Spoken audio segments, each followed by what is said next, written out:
Everybody, and welcome to the Learnicity Show. I am your host, Andrew Keller. Learnicity Show is where we take a deep dive into the Learnicity ecosystem, into the business owners, see what drives them, see what runs them, and get to find out their stories, kind of behind the curtains a little bit. Today, I'm joined with Eric Murray of Grind Sk8 Shop. Eric owns Grind Sk8 Shop located right off 57 West Franklin Street here in town. So let's just go ahead and get right into it. Eric, how are you doing today? How are you doing on this rainy morning? I'm doing lovely. How about yourself? Doing good. Can't complain. It's always nice to see another day. Correct. Want to get right into it. So I know with many passion projects, with many business owners, it kind of starts, on the side, whether they're doing it as a hobby here or there. I think Grind actually started with you in your garage making boards or just doing something with skateboards. Tell us more about that. I'm curious. So it was actually a little bit before that. It was in my dining room. So I've been a service technician all my life, but I went to school for commercial and graphic arts. Okay. And I've always wanted to have like my own brand, like clothing, like hats, shirts, things like that. And I was always into the skate scene when I was a kid, and I got back into it as an adult. And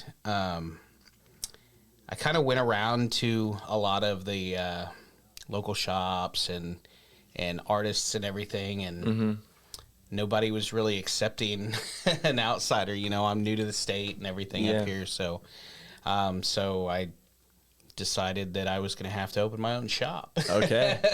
So I started gathering equipment, started printing shirts, embroidering hats, things like that in the dining room, and then moved out to my garage and built a screen printing press room out there. Wow. And then I had a workbench in the corner that I had 3 bins that I had about, 4 sets of wheels, a couple sets of bearings, some bushings, and like 4 boards on the wall. And then I had a repair station, and that was it. That was like all. I like skipped bills and everything at my house to pay for inventory. But then it just grew. It just grew. I started getting a few core people that were coming. I got some board orders, things like that. Word of mouth, Okay. Started getting it going, and we ended up moving the print shop out, moving the shop into the actual room. And started building ramps. We started with like a little quarter pipe, and then it turned into 2 quarter pipes. Then it turned into a quarter pipe hip with a bank around the corner, and missed that place. Sure. A lot of people do, but that was kind of our roots, and it was a struggle day to day to keep it going. But we finally got a grant to get a commercial facility downtown where we're currently at, and 6 months in, we expanded again. So there you go. That's awesome. Yeah. You mentioned that you went to school for graphic arts. Yeah. Was that something that you were passionate about as a kid? Is that something you just? Yeah. I when I was a kid, it was all about drawing and skating and music. All right. Yeah. Played the drums too. Because if for anybody that hasn't gone into Grind, one, I absolutely recommend it. It is just it's not a skate shop. I think it's an experience, really, just because I think from your background with that graphic arts, when you go in there, it's very prevalent in there because there's so many variations of like the Grind logo in itself. Yeah. Where did the Grind name come to be from? I just sat down and started writing down. I probably had 7 pages really of names, and it just stuck to me. It kept coming to me because of the grind. Like life is a grind. If you want to get somewhere in life, do something in life, you have to grind. And it's also something you do on a skateboard. So. Yeah. There's definitely some nice wordplay in there that helps out a lot. So when was your grand opening? Your official reveal for Grind? When did you guys officially open up the doors? So So Grind was established on my birthday of 2021. What? Okay. January 18th, 2021. We officially opened the shop in the garage to the public the day before the skate park opened here. So that would have been September 9th, 2022. Yeah. Okay. Yeah. And then we opened at our current location June 19th, 2023. Okay. So this coming June will be the 1 year then for the official. Okay. Yep. So how's that going now? I mean, you said you expanded and you're offering a bunch of stuff, but how's that? Yeah, we started offering fingerboards. Okay. Can I do a little plug there? Yeah. Oh, March 30th, we're having a fingerboard competition at the shop. We've got a custom fingerboard park that's going to be raffled off. Any paid entry is eligible for that park, and a paid entry is a few non-perishables. Okay. No cash or anything like that. Just we're collecting for a blessing to be a blessings. Okay. Great organization. We help them with food, clothes, money, anything people want to donate. But that's all it is to get into this, and everybody, no matter how good you can do it, how good you can't, you got a chance at that park. So March 30th, that's at Grind? Yep. Okay. Registration's at 11 when we open. Contest starts at noon. All right. March 30th, Grind Sk8 Company. Hope to see everybody there at noon. Do some fingerboarding competitions. That's exciting. That's because I remember it wasn't too popular with my age, but my sister, she was a few years older than me. That's when the tech decks were great, and that's when they were popular. And I remember those being pretty the mainstream craze for a little bit. Now they're insane. They're miniature skateboards. They're pressed just like a board. They got urethane wheels, ABEC 9 bearings. It's insane. Literally like a actual board, just scaled down. Yes. So that's pretty cool. I wanted to zoom out a little bit and just kind of look at the skate scene and kind of skate culture just from more of a macro lens, because I just wanted to know your experience, because given that's something that you grew up with, and that's something that as the skate game evolved, you evolved with it. So kind of in the 80s, 90s, and early 2000s, just kind of run me through how the game was with your life, and just kind of how you saw it evolve just through those years. So 80s was the fun years. Okay. Big fat boards, shapes, no concave, a lot of vert, a lot of ramps. Tony Hawk, Steve Caballero, Lance Mountain, all those guys were big. Okay. I didn't have much to skate. I grew up in a little podunk town in Oklahoma. So it was driveways, and I couldn't even skate the street out in front of my house. It was so destroyed. But, late 80s, early 90s, they started evolving into kind of what we currently have. They call the popsicle, just a standard shaped board. Okay.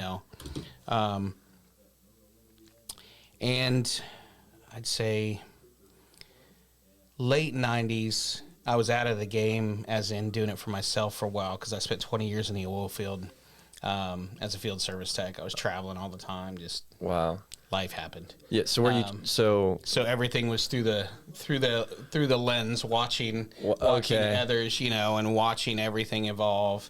And it went from tiny wheels and tiny boards, and now it's huge wheels and huge boards and slappies. Okay. But it's kind of funny, because a lot of the old styles are coming back with skateboarding, along with the current fashions, like a lot of the big jeans and everything everybody's wearing. They're going back to the egg-shaped boards, the small wheels and stuff like that. So it's when we were at your shop, the one guy, he brought the egg. Yes. That is my new toy, and I freaking love it. It is amazing. That's good. Yeah, because I can only longboard, and I still can't longboard pretty well, but definitely over the spring. I mean, it's already pretty warm out, not too bad, but I gotta learn how to skate. We gotta learn how to skate and Absolutely, do like a video or something with that, because that'd be cool. We do lessons, man. All right, I know a guy. That's good. That's funny.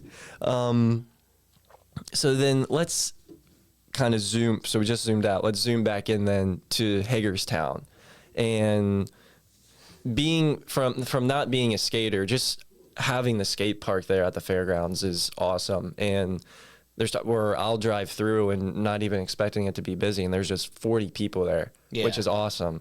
From when the time you opened to now, how have you seen the skate game and just the popularity around it grow from right here? That's a really good question, because actually it's a really cool answer. So before the park here in Hagerstown, it was so broke up. Like most people here in Hagerstown went to Waynesboro, Thurmont. Wasn't too bad to go down to like Shrimp Town. They've got a pretty nice park down there. Where's Shrimp Town at? It's out. I think it's kind of between Thurmont and Baltimore a little bit. Okay. It's down southeast. Okay, Yeah. like a little Westminster. I think so. Okay. Yeah. Okay. I'm still kind of new to the state. Here. Okay. I've only been here 4.5 good. years. So. All good.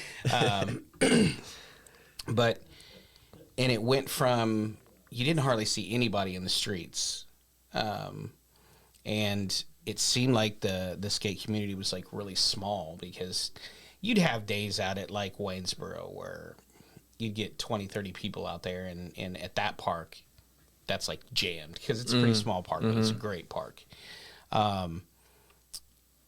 And they opened this park up here, and it was just like everybody came out of the woodwork. And then people from other areas, you know, around that it's closer to them now, but another park may have been closer to them at a time, or they just didn't go to parks, started coming out here to our park. And then people started picking up. We started seeing more people on the street, just like random people. Like, you know, one of the guys that works with me, Chip, Mom Skate Wax, he grew up out here. You know, he grew up skating these streets, and he was seeing people he'd never seen before, like on a board skating. And Wow. seeing a lot of people on longboards now, using them for transportation up and down the roads. Yeah. And so it's been really cool seeing all that, because for a while the scene here was really broken. Like it seemed like there was opposing forces around every corner and this and that. But it seems like now that we've got this, and we've got this central place for everybody to go, everybody started kind of uniting and everything. I started seeing like a lot of cliques that were around that are starting to just all mesh into one, because that's what, at least in my eyes, that's what skateboarding is all about. It's all about, it doesn't matter who you are, where you're from, you can pick up that board and do whatever you want and enjoy it, and you can be friends with the next person over that may be a different creed, race, color, nationality, whatever, that you would never maybe even imagine that you would associate with. Yeah, sure. And you guys have something in common. You know, I've seen suits, I've seen everything on a skateboard, and that's, to me, that's what it's about. It's about the freedom to do what you want, and bring people together, doing something that they like. Yeah, just getting your mind off things that Exactly. that don't really that matter. board will always be there. That's good. That's good. I want to come back to like that niche subject. We'll circle back to that in a minute. But yeah, I remember when we were at the shop, I think last week or 2 weeks ago, when we were in there, and then a dad and a son came in, and he was probably, I'm going to say 5 or 6, 7. And the dad came in, hey, he wants a board, so I'm going to buy him a board. And then just seeing you go through that process of, it was just interesting to see from my perspective of like, yeah, like we can go here, we can go there, like just being a professional, and just that is there, that just the knowledge and the wisdom, and it was really cool to just see you impart that on them. And who knows who that kid will be and where it will be, Right. 10 to 15 years from now when he stays with it. But that was just really cool to see. And that's a really fun experience too. I love when kids come in for their first board, and it's really cool if like dad can come in with them and he used to skate and he can set it up with them and everything. But if not, I love being able to like step in and do that. And, and I try to involve the kids as much as I can. Like I get them in there, putting their bearings in the bearing press and pressing them in their wheels, and putting their own trucks on, helping with the grip tape, whatever I can do to get their hands on, because that's the next generation. Yeah. We got to pass this on. The board will always be there. That's right. So if we go back then to starting Grind, so you went from your dining room, to the garage, then to a commercial spot. I can't imagine the challenges that were being faced and you had to overcome. What were kind of the three biggest in that span? And it doesn't have to be three, but just what were the biggest ones where you were like, oh crap, So one of the biggest ones was some of the distributors required a commercial space to get an account. So there's a few like distributors out there that they carry a little bit of everything, but they don't have all of one thing. So they're kind of I guess you'd call it jack of all trades. Okay. They got a little bit from all the brands. And that's nice. That's nice to be able to get, a bunch of things through one place, but also they sell out of like the hot stuff really fast. So, when the new wheels would come out, if you were on top of it, so it was like I spent every day, like every hour I would have to log on and check the new stock and new inventory and seeing, so that was a struggle. Being where we were off the beaten path, like way off the beaten path. We're outside of town, in a little census-defined district called Chewsville. And, it was a gravel parking lot, and it was a storage unit, people would drive by not even realizing that they were there, you know. So that was kind of a struggle. And then just getting all the people like together on the same page, because with Hagerstown not having a scene, everything, like I was saying earlier, was really broken, and it was hard to bring some people in because one person had a bad experience here, so they, I don't know, a nice way to say, run their mouth, and word of mouth can make or break. And I try to encompass everybody. Like I don't care if you're rolling, we're good. Like scooters, roller skates, quads, inlines, bikes, everything. Like I eventually hope to carry all of those products. We currently, when we expanded to the fingerboards, we've got a little bit of stuff for inlines and quads. We got bearings, we got wheels, we got some accessories, apparel, safety gear. I hope to be able to get some boots and stuff in, Okay. eventually, and even the scooters, they get a bad rap, but we love you, scooter kids. So, but yeah, so those were just, I guess those are kind of the top three things that were just tough getting by. Sure. And not that it's still not, but it did open up a lot of things. Oh yeah. We lost the ramps, which was kind of it was a real cool thing for the winter, for the rain, because it was indoors. And the camaraderie that came along with all that. But we gained some of the bigger distributors. God, I'm struggling to say that today. It's a tricky one. Worcestershire sauce. Yeah. So, yeah. Yeah. You mentioned merchandise. I think that's something that, from a consumer's perspective, that I think is one of the strong spots about Grind is the shirts and hoodies. Some of the designs and just how they look are really cool. I kind of like the minimal kind of, you know, edgy aesthetic, I guess you would say, just kind of, you know, out there. Who designs those? Who's and there's a broad spectrum to that. So I do some of the design. Chip does a lot of my design. okay. We carry a lot of Payne skateboards. Payne Skateboards is Timmy Payne, lead singer of Payne the Band, PayneTheBand.com. Wait a minute, I think I'm over here. He hand screen prints all of his shirts, all of his boards. His designs are mainly done by his writers. Okay. I help a little bit with him. His embroidery, hats, shirts, beanies, I do that in-house for him.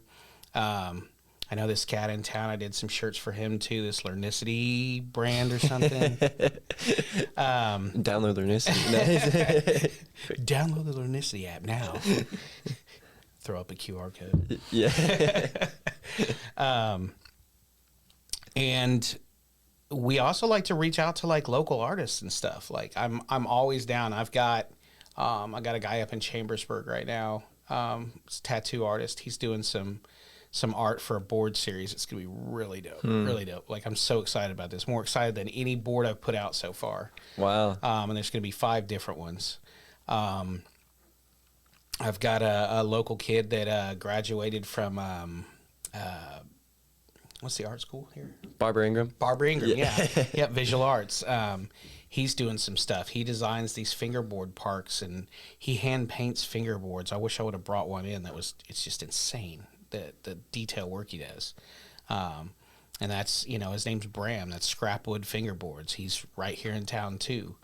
And that's another thing. We've brought a lot of people out of the woodwork. Like, you know, Chip's been making skate wax. I couldn't tell you how many years, probably since he was in diapers. Yeah. And he just gives it away. And, you know, everybody knows Chip. Everybody knows where to find the wax at the park if they forgot theirs. There's always a hidden spot somewhere, you know, that there's a tool and some wax and everything. Okay. But like now we're getting him out there more, and he also does grip design. He hand paints his own grip. We sell that at the shop. Bram has went from making little fingerboard parks and playing with them in his room to building them and selling them at the shop. And now he's building like small obstacles and stuff we sell in the shop. We got Black Diamond fingerboards. They're out of Chambersburg. Same thing.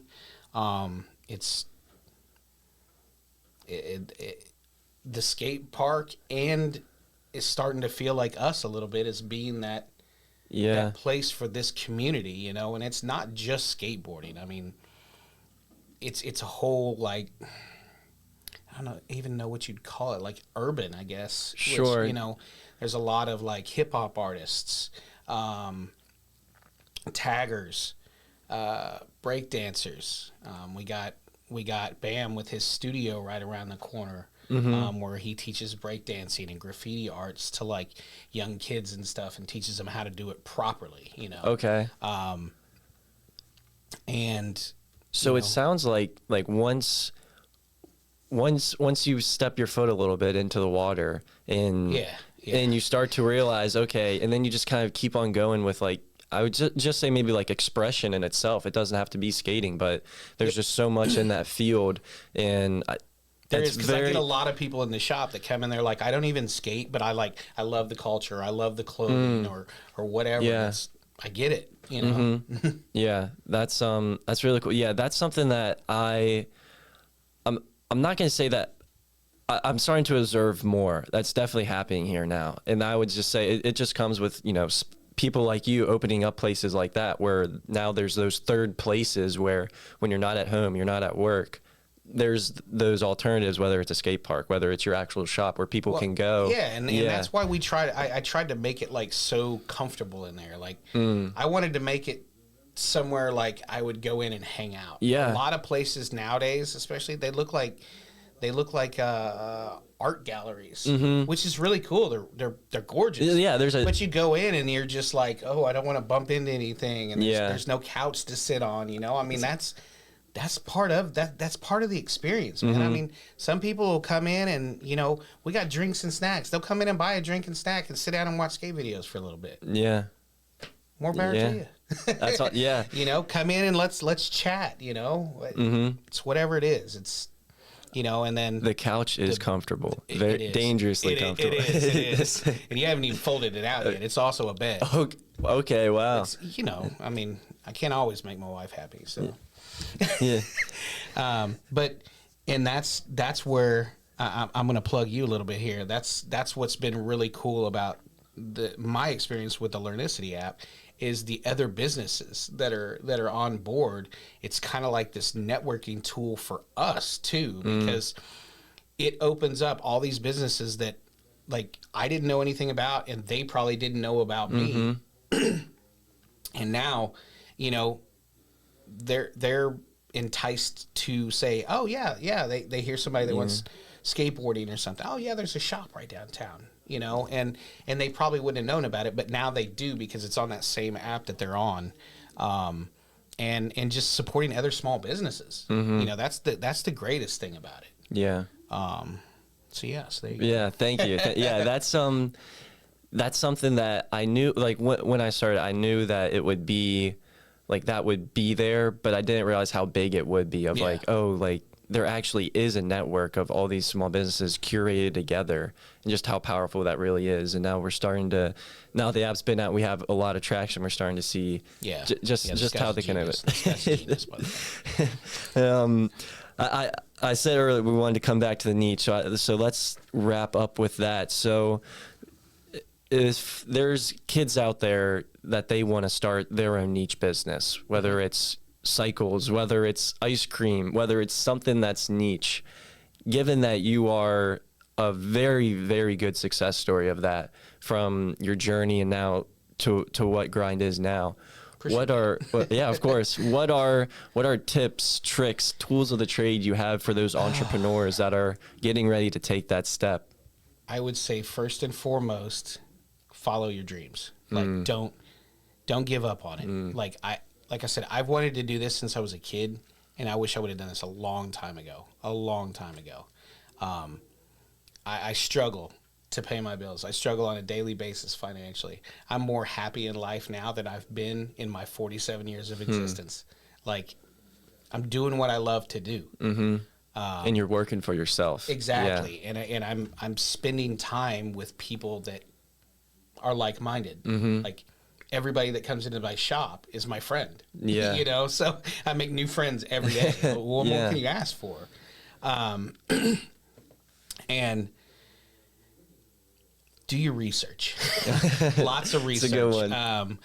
Most everything I've done on my own. It's just because I'm stubborn and I don't want somebody else to mess up. If I mess up, I'm accountable. Right, yeah. I have that same problem. But reach out and use the tools that are out there. There's so many tools that are out there. Just like the grant that I got to get into the shop, it helped pay for my rent for the first year. Without that, we wouldn't be where we're at. No chance in hell. Like we wouldn't exist. We'd still be in a barn. But there's lots of tools out there. There's the small business, Maryland Small Business. I don't know the exact name. The SBDC? I think so. Okay. Yeah. You just Google Maryland Small Business. Small Business Development Center, I think that's so. It. Yeah, that's it. And they've got so many tools. They've got Herb is awesome. He'll help you with everything from starting from just the stupid questions that you'd never think of, all the little things, getting your business plan going. That's the first thing. That's it right there. Get your business plan together. That's so, and it's not as hard as you think it is. It looks and sounds terrifying, but once you get into it and know that it's living, like you don't write it down and put a stamp on it, it's done. Like, it may change. My business plans change probably, about 4 times a day. Yeah. So yeah. It's good to have that because a bit, like you said, it's living and it should live. Your business plan should change and it should be adaptable, but it's good to have that as like a backbone to, like a mission statement. It's like all else fails, we have this. Yep. Yeah. But yeah, if you have nothing else, I just wanted to thank you for coming on. Guys, if you haven't already, visit Grind Sk8 Shop, like at 57 West Franklin Street here in downtown Hagerstown. Eric, you have a minute, 2 minutes, take as much time as you want. Shameless plug, say whatever, you got going on. Anything good coming on? We already talked about the fingerboard competition. March 30th. March 30th. The following weekend, April 6th, at the Hagerstown Skate Park, Jiggy Jack Shredathon. Okay. Sponsored by yours truly and Ram Skateboarding. There we go. Ryan. Back-to-back weeks, yeah. Ryan's another local. Ryan McAllister. He has a mini ramp in his backyard. He helped get the skate park built here in town. Okay. And he does lessons through the city. Him and Chip do out at the park. I think you can go to Parks and Rec to sign up for that. Okay. And he has a board company now, Ram Skateboarding. It's like him and his brother, his cousins, their friend. Like, it's awesome. They got some really sick decks. We sell them at the shop. Awesome. We sell a lot of locals. That's another thing. We sell a lot of locals. That's cool. That's something that I don't think many people would notice is like, oh yeah, 50% of the stuff here is local. If not more. If not, yeah. Yeah, and I consider local, like, we've got a couple brands out in Ohio. Sure. Quasi Skateboards, Alien Workshop. We consider them East Coast. Yeah. Because California don't need no help. They've got year-round skate parks from the entire state. Yeah. So yeah. Yeah, but that's it. That's it, man. Come see us.